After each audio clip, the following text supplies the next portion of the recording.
There is no gainsaying the fact that football is the most popular sport in Nigeria, and while there have been mixed results in recent years, Nigerians still love the football. After a slow start to 2016, things have started picking up with the recent African Women's Championship win by the Super Falcons, the impressive performances by the Super Eagles in the World Cup qualifiers, and the improving standards of the local league. While maladministration, corruption, and lack of accountability have negatively impacted on the development of football in Africa generally, they provide a context in which football becomes a complex social construct in which space, culture, politics, and economics intersect to produce very little development of the game as a vibrant commercial entity. Football, as you know, has turned into a multi-billion-dollar industry across the world, but Africa and Nigeria remain at the periphery of this lucrative system. Many factors contribute to this, on the development. They include the predatory and globalized nature of major European football leagues, institutionalized problems with football administration structures, and so on and so forth. Amaju Pinnick is the man currently saddled with the challenges of developing Nigerian football and steering the ship of the NFF as it tries to rejuvenate itself. He joins me on View from the Top today, and I'm really delighted. Thank you very much for joining us on View from the Top. Yeah, it's a pleasure. And I thank you for tuning in. My name is Modele Sharafa. So here is a quick biography of my guest before we launch into our conversation.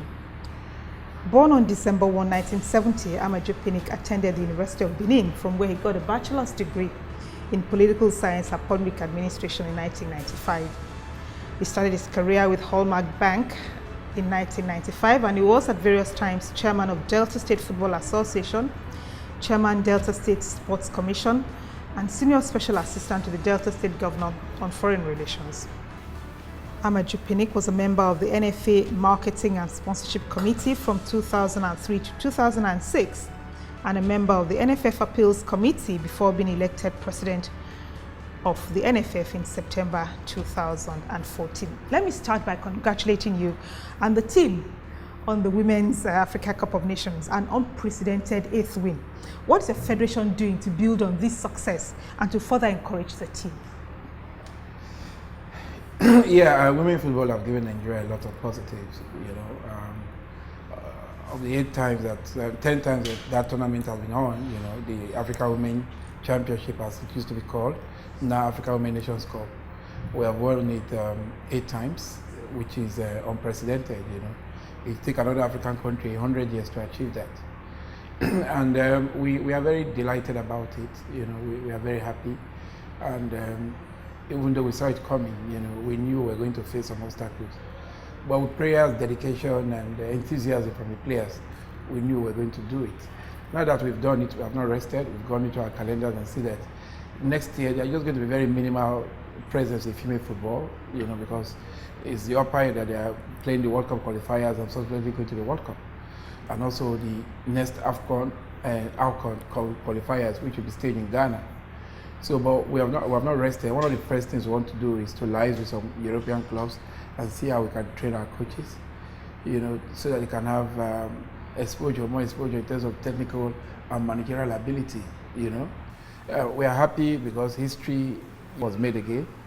We are a player that won it 3 times, now coached and won it again. So I think it's a plus and win-win situation for Nigeria.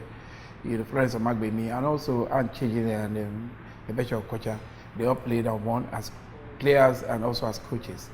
So the next step is to see how we can improve on that. Improving on that means they have to build their capacity. They have to learn a lot of tricks, a lot of technology, because football on the field is driven by technology. And we have to see how we can bring that to bear, because we don't just want to make our presence known in the next World Cup. We want to work, play, and get to a level no African country has got to. We want to surpass our former records of a quarter-final bet. And that is an uphill task. But with prayers, with dedication, and resilience from the players, we believe we can achieve that. We seem to be having emerging talents coming out from our youth ranks. What plans does the NFA have in place to ensure that they are well nurtured and don't fall by the wayside? Yeah, you see, a major problem that we're facing right now is that of funding. You know, is a major and a cardinal challenge on the part of the federation.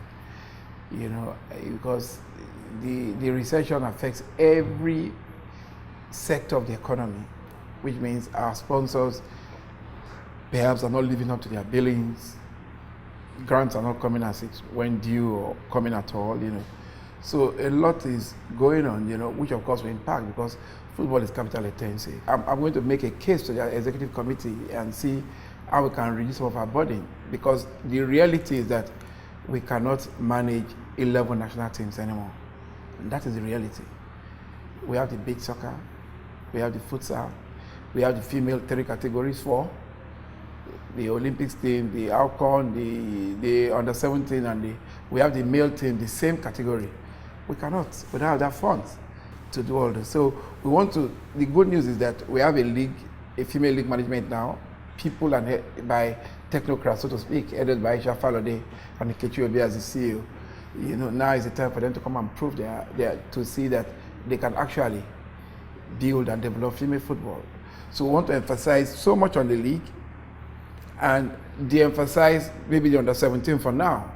Maybe in the next few, that's the proposal I'm going to make to the executive committee. The under 17 women's team or the under 17?